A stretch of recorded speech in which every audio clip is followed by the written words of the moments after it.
Assalamualaikum warahmatullahi wabarakatuh.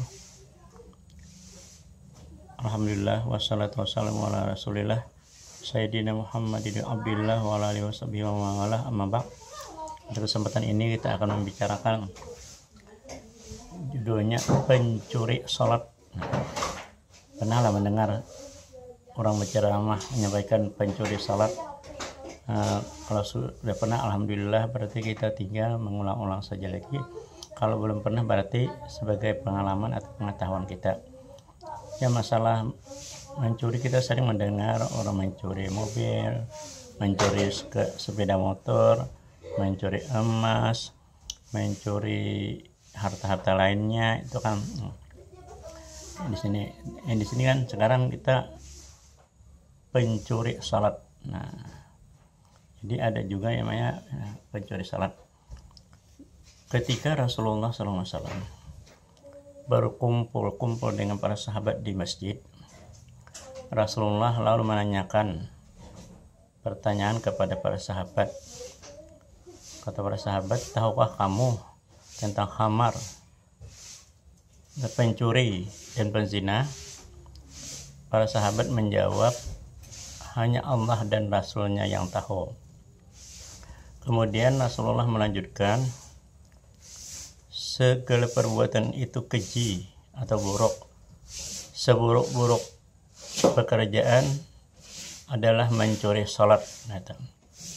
Lalu para sahabat itu bertanya, bagaimana ya Rasulullah seseorang mencuri salatnya? Kata Rasulullah, seseorang yang dikatakan mencuri salatnya itu apabila dia waktu mengerjakan salat, dia rokoknya itu cepat, sujudnya juga cepat. Karena istilah kita itu tidak bertumakninah gitu. Jadi masalah rokok ini, dulu saya pada tahun 73 ketika kelas 1 mu'alimin itu kan belajar fiqhul wadih itu kan.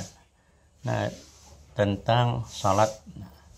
Lalu gurunya ketika itu adalah guru Fahrudin atau Haji Fahrudin. Beliau itu tinggal di Pamatang Benteng. Pernah juga beliau itu mengajar di PGA yang kemudian berubah jadi MAN 2. Beliau sudah masih hidup, tua sudah 77-an umur ini, salah itu kan. Jadi beliau itu waktu mengajari fikih itu, kata beliau yang namanya rokok itu antara punggung atau ini kan dengan kepala itu rata di intinya. Jadi kalau rokok itu rata seperti itu, kalau misalnya diandak telur di sini, kata beliau tidak jatuh telur itu. Nah, itu kata beliau rokok sempurna. Nah, supaya kita jangan dikatakan yang pencuri salat, maka waktu rokok itu kita dengan bertumakninah, artinya setelah rokok diam saja membaca subhanallahi azim wa bihamdih 3 kali itu kan, pelan saja. Kan yang namanya tumakninah itu tenang itu. Nah, kemudian itu kita jangan terlalu cepat. Kalau terlalu cepat nanti disebut pencuri salat. Nah, kemudian ketika sujudnya juga kita sujud dengan baik, artinya yang dahi ini merasa diletakkan di sajadah. Kalau di sajadah, kalau misalnya di lantai kalau jadi, sehingga kita waktu meletakkan sujud itu rapat. Istilah rapat itu kan penuh, ini merasa dahi ini di. Ada juga orang belum lagi tersentuh sudah, nah itu berarti tidak pas. Jadi karena itu sentuh dulu, kita sentuhkan ke sajadah atau ke lantai, istilahnya itu kan baca subhanallahi a'la bihamdi, subhanallahi a'la bihamdi, subhanallahi a'la bihamdi 3 kali sesuai sunnah Rasul itu kan. Nah, kita perlahan saja, yang namanya tumakninah itu kan, nah istilah itu tenang itu kan. Jadi dengan demikian, kalau kita sudah melaksanakan rokok dengan bagus, sudah melaksanakan sujudnya dengan bagus, maka kita tidak disebut pencuri. Tapi kalau kita kok subhanallah kemudian nanti sujud lagi subhanallah Nah itu istilah orang kampung tuh kada babuku beruas itu. Kalau istilah Rasulullah itu yang tulang sulbinya itu tidak lurus meletakkannya, arti masih baru sedikit tegak. Karena situ sudah, nah itu kan, nah udah itu. Jadi yang dia mengatakan pencuri salat itu adalah orang yang waktu rokoknya tidak sempurna, tidak tumak ninah, waktu sujudnya juga tidak sempurna. Dahi baru lagi dia letakkan di lantai yang sempurna itu, dahi dia letakkan di lantai dulu, dia merasa kita dia menekan lantai itu. Nah lalu baca sebenarnya Allah hamdi atau itu kan itu sunat saja. Jadi yang wajibnya itu rokoknya itu pekerjaan rokok, pekerjaan sujud, dan tumak ninahnya.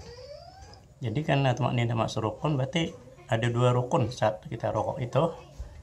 Rokoknya itu melakukan rukun tumak ninahnya. Sujud itu begitu juga, karena sujud itu rukunnya itu, maka tumak ninahnya rukun. Jadi ada 2 rukun. Karena itulah Rasulullah menekankan kalau kita rokok atau sujud harus, artinya tuh jangan langsung tulang punggung harus lurus itu seperti itu kan.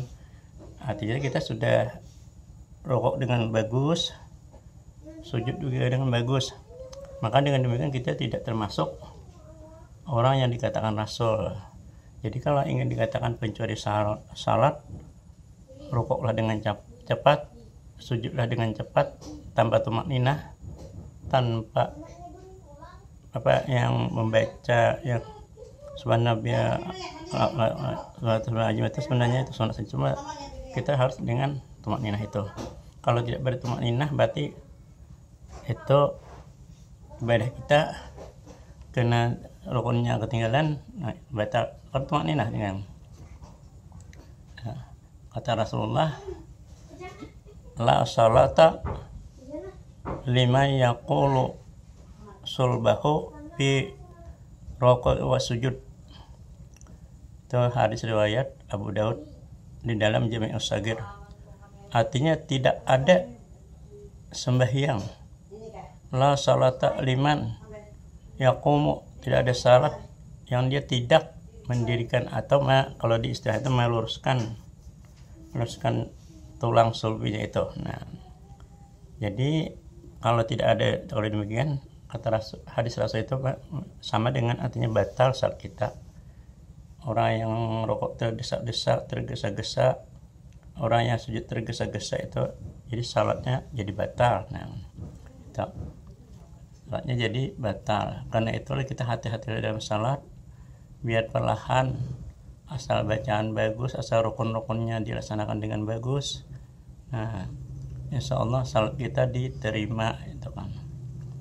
Kalau misalnya yang seperti tadi yang pencuri salat, otomatis kita tidak melaksanakan rukunnya dengan baik, otomatis tumak ninahnya tidak ada.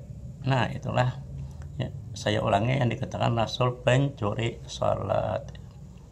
Pencuri salat adalah orang yang tidak melaksanakan rukuknya dengan sempurna, sujudnya juga tidak sempurna. Demikian, semoga ada manfaatnya. Salah khilaf, mohon maaf. Akhirul kalam, assalamualaikum warahmatullahi wabarakatuh.